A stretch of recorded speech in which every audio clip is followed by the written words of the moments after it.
ప్రపంచానికి పెద్ద ఒక అల్లకల్లోలం మూర్ఖుడిగా తయారైండు మరి అమెరికా అధ్యక్షుడు ట్రంప్. ఎందుకు మూర్ఖుడు అంటున్నా అంటే, ఈయన చేసే చేష్టలు లాస్ట్ 1 ఇయర్ నుంచి నిజంగా ఏం యుద్ధం అయితలేవు, ఏమైతలేవు. మనోడు అంటే పిచ్చోని చేతిలో రాయిలాగా అయిపోయింది. ఆయన అమెరికా అధ్యక్షుడు అయిపోయిండు. ఆ పిచ్చోడు ఎక్కడ ఎవరి మీద రాయి చేస్తాడో తెలుస్తలేదు. అట్లా అయిపోయింది. ఇష్టం వచ్చినట్టు ఏం చేస్తాడో తెలియదు. రాత్రికి రాత్రే ఆయన మైండ్ తిరుగుతుందో ఏందో ఒక డిసిషన్ బయటకు వస్తారు. అంటే చూడొచ్చు. అంటే ట్రంప్ రెండోసారి అధ్యక్షుడు అయినాక తీసుకుంటున్నటువంటి నిర్ణయాలు కానీ, ఆయన మాట్లాడే మాటలు కానీ చూస్తుంటే అసలు నిజంగా అరాచకానికి పరాకాష్ట అయిపోయిండు ట్రంప్. అసలు నిజంగా అంటే ఆయన మాట ఇంటేనే సరిపోయా. అంటే ఆయన ఎట్లా చెప్తే అట్లా. ఆయన ఓన్లీ ఆయన అమెరికాకి అధ్యక్షుడు, ప్రపంచానికి అధ్యక్షుడు కాదు కదా! కానీ ఆయన ఏం చేస్తున్నాడంటే ప్రపంచానికి అధ్యక్షునిలాగా అయితుండు. ఆయన ప్రపంచానికి అధ్యక్షుడు. ఇంక అన్నీ ఆయన ఈయననేమో పెద్దరాజు, మిగతా వాళ్ళంతా సామంతరాజులని ఫీల్ అవుతున్నాడు ఆయన. మరి ఇక సామంతరాజులు చెప్పినట్టు వినకుంటే వాళ్ళ మీద కొరడా తీసుకోవాలి, ట్యాక్స్లు వేయాలి, లేకుంటే ఇంకేదన్నా వేయాలి. ఇప్పుడు పాకిస్తాన్ లాంటి దరిద్రపు దేశాలు ఉంటాయి. దాంట్లోకి ఏం లేదు, వాళ్ళకి సిగ్గు శరం అసొంటివి ఏమి ఉండవు. కాబట్టి వాళ్ళు ఏం చేస్తారంటే ట్రంప్ ఎట్లా చెప్తే అట్లా వింటారు. ఆయన కూర్చోమంటే కూర్చుంటాడు, బూట్లు నాకమంటే బూట్లు నాకుతారు, ఏమైనా చేస్తారు. కానీ కొన్ని దేశాలు అట్లా ఉండవు కదా, వాళ్ళకంటూ ఒక స్వతంత్రత ఉంటుంది. వాళ్ళకు ఇష్టం వచ్చినట్టు ఎవరికైనా ఉంటుంది. ఎందుకంటే మన దేశం, ఎవరి దేశం ఇష్టం వాళ్ళది. వాళ్ళ దేశ ప్రయోజనాల కోసం వాళ్ళు డిసిషన్లు తీసుకుంటారు. అంతేగాని అమెరికా ప్రయోజనాల కోసం ఎవరు డిసిషన్లు తీసుకోరు కదా.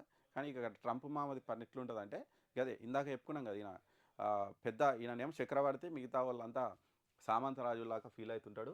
మరి మన ట్రంప్ మామ ఇక ఇక చూస్తే ఇక నెక్స్ట్ ఇక ఇండియా మీదనంట 500% ట్యాక్స్లు వేస్తారంట. ఇక వేసుకోమని 500 కాకపోతే 1000, 2000% కూడా వేసుకోమని. ఏం చేస్తాం ఇక. ఎందుకంటే మనకు ఇసొంటి వాళ్ళని చూసినా ఇప్పటికైనా మన ఇండియన్స్కి ఏం రావాలంటే ఫస్ట్ విదేశీ వస్తువులను మొత్తం బహిష్కరించాలి. అవసరం లేదు మనకు అమెరికా ప్రోడక్ట్స్ మొత్తం బంద్ చేయని కొనకుండా. ఎందుకు అవసరమేముంది మనకు, మన దేశంలో లేవా అన్ని ప్రోడక్ట్స్ మన దగ్గర దొరుకుతాయి, అవి కొనండి. మనకి మెక్డొనాల్డ్స్ ఎందుకు, మనకి పిజ్జాలు ఎందుకు, పిజ్జా హట్లు ఎందుకు, తీసి పడదొబ్బరు. మనకు అవసరమా పోయి పొద్దుగాలు లేస్తే మనం పోయి గడవై తిండేందుకు. మనకు కావాలంటే బయట మన ఓన్ ప్రోడక్ట్స్ అవి తినాలి, అవి తినండి, అవి కొనండి. ఈ మొత్తం ఈ బ్రాండెడ్ ఈ షూజు, బట్టలు గిట్టలు మొత్తం బంద్ చేసేయరు కొనకుండా. అప్పుడు కానీ ట్రంప్ మాకు తెలియదు ఇండియా పవర్ ఏందనేది. ఎందుకంటే మనం 100 కోట్లు, 120, 130 కోట్ల జనాలము. వాళ్ళ ప్రోడక్ట్స్ ఎంత వేస్తున్నాం అసలు. ఈ కోకో కోలా ఇవన్నీ బంద్ చేసి పడదోబాలి. అసలు ఆ కంపెనీలు ఎందుకు, మన ఇండియన్ ప్రోడక్ట్స్ మనం చేద్దాం. వాడంతా బెదిరించినప్పుడు మనకు లేదా అంటే మనలో ఉన్నటువంటి యూనిటీని, అంటే మనలో ఉన్నటువంటి ఇది లేదు అంటే మనకు దేశీయ అంటే ఏమంటారు దేశభక్తి, ఒక జాతీయ భావం అనేది ఖచ్చితంగా పెరగాల్సినటువంటి అవసరం ఉంది. ఎందుకంటే ఇటువంటివి అంటే ఇవి ఉన్నాయి అంటే వాడు భయపడతాడు కంపల్సరీ మన దగ్గర రాకుండా. చైనా మీదకి ఎందుకు అంటే వాళ్ళకు ఒకటి ఉంటుంది, వాళ్ళంటూ ఓన్ ఐడెంటిటీ ఉంటుంది. వాళ్ళు ఒక మాట అనుకుంటే అదే మాట మీద ఉంటారు. కానీ మన దగ్గర అది లేకుండా పోతుంది. ఒకసారి ఆత్మ పరిశీలన చేసుకోవాలి మనం ఖచ్చితంగా. దీని మీద ఖచ్చితంగా చైతన్యం కూడా రావాల్సినటువంటి అవసరం ఉంది. ఇక ట్రంప్ మామ ఇక మొత్తం 500% సుంకాలు వేస్తాడంట. రష్యా చమురు కొంటున్నటువంటి దేశాల మీద టారిఫ్లు విధించే బిల్లుకు ట్రంప్ మద్దతు ఇచ్చిందంట. మరి రష్యా చమురు కొంటామంటే కొంటాం, మనకు తక్కువ రేటుకి వస్తే కొంటాం. మరి వీళ్ళు పాకిస్తాన్కు ఆయుధాలు ఎందుకు అమ్ముతారంట. పాకిస్తాన్ ఒక దుష్ట దేశము, అది ఒక దరిద్ర దేశము. మరి వాళ్ళ దగ్గర పోయి వీళ్ళు మినరల్స్ ప్రాసెస్ చేయొచ్చు, అవి చేయొచ్చు. ఇక పాకిస్తాన్ పోయి అంటగట్టుకొని వాళ్ళు మనకు పొద్దుగాలు వేస్తే వాళ్ళు బాంబులు వేసే పాకిస్తాన్ను మరి వాళ్ళు కూడా దూరం పెట్టాలి. వాళ్ళ మీద కూడా ట్యాక్స్లు ఏమనేది మనకి ఇష్టం లేదు. పాకిస్తాన్తో దోస్తాన్ చేసుడు మనకి ఇష్టం లేదు, అయినా వాళ్ళు చేస్తలేరా. అంతే, వాళ్ళు కూడా వాళ్ళకి ఇష్టం లేని పని మనం చేస్తాం. మన ఇష్టం. ఎందుకంటే మనకు రష్యా నుంచి మనకు రూపాయి తక్కువకు వస్తుంది, ఖచ్చితంగా కొంటాం, మన దేశ ప్రయోజనాల కోసం కొంటాం. అని ఈయనకు ఎందుకంటామంట. వెనిజులా మీద పోయి దాడి చేస్తాడు, ఇంకోరి మీద పోయి దాడి చేస్తాడు. అంటే ట్రంప్ సెకండ్ సారి అధ్యక్షుడు అయినాక మాత్రం ప్రపంచం ఒక విధమైనటువంటి అన్రెస్ట్లోకి వెళ్ళిపోయింది. అసలు ఎక్కడ ఎప్పుడు ఏమవుతుందో అర్థం కాని పరిస్థితిలో ఉంది. ఇక ఇప్పుడు మళ్ళా ఈ పని అయితే చేస్తున్నట్ట 500% ట్యాక్స్లు వేస్తాడంట. మరి సరే వేసుకుంటే వేసుకోండి. మరి ఇక రష్యా మీద ఒత్తిడి పెంచేందుకే ఉక్రెయిన్ రష్యా యుద్ధం అవుతుంది. రష్యా ఇంటలేదు అంటే ఇక ఇప్పుడు రష్యా కూడా వాళ్ళ భద్రత కోసం చేస్తుంది, ఉక్రెయిన్ కూడా మూర్ఖంగా పోతుంది. అంటే నిజంగా ఎందుకంటే అక్కడ వాళ్ళు నాటాలో చేరితే రష్యాకు ప్రమాదం అని వాళ్ళు ఇప్పుడు వీళ్ళు నాటోలో చేరము, ఆల్రెడీ కొన్ని ప్రాంతాలు ఆక్రమించుకున్నారు, 3-4 ఏళ్ళ నుంచి యుద్ధం నడుస్తుంది.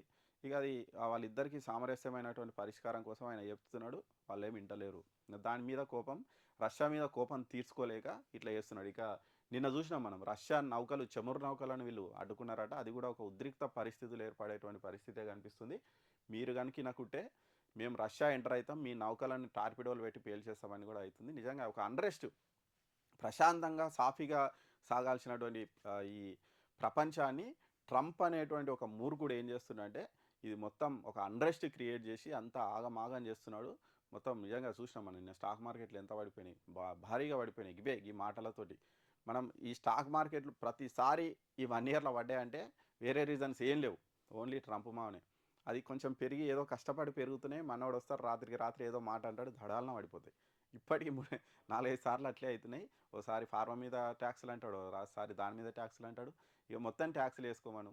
నిజంగా అంటే ఇండియన్స్ అమెరికాలో పోయి వాళ్ళకి ఎంత డెవలప్ చేస్తారు అనేది అంటే మన నాలెడ్జ్‌ని అక్కడ పెట్టి ఆ దేశాన్ని డెవలప్ చేస్తున్నాం. అదే నాలెడ్జ్ ఇక్కడ నిజంగా అంటే ఇండియన్ గవర్నమెంట్ కూడా ఇక్కడ అవకాశాలు కల్పించాలి. ఎందుకంటే ఇక మనకి ఇక్కడ అవకాశాలు ఉంటే ఎప్పుడు కూడా నాలెడ్జ్ బయటికి పోదు. కానీ ఇక్కడ సరైనటువంటి అవకాశాలు లేకపోవడం కావచ్చు, కంపెనీలు ఇంకా పూర్తి స్థాయిలో రాకపోవడం కావచ్చు, దాని మీద ఖచ్చితంగా కాన్సంట్రేట్ చేస్తే ఇండియా ప్రపంచంలో అగ్రదేశంగా ఎదగొచ్చు. కానీ ఇక్కడ ఉన్నటువంటివి ఉంటాయి. ఇంక ఇప్పుడు మనం ఏదో చేయనీకపోతే ఇప్పుడు మమతా బెనర్జీ లాంటోళ్ళు ఉంటారు. వాళ్ళు ఆగం చేసే క్యాండిడేట్లు ఉన్నారు కాబట్టి అటువంటి వాళ్ళని దూరం పెట్టి బండకేసి కొడితే తప్ప ఇండియా డెవలప్ కాదు.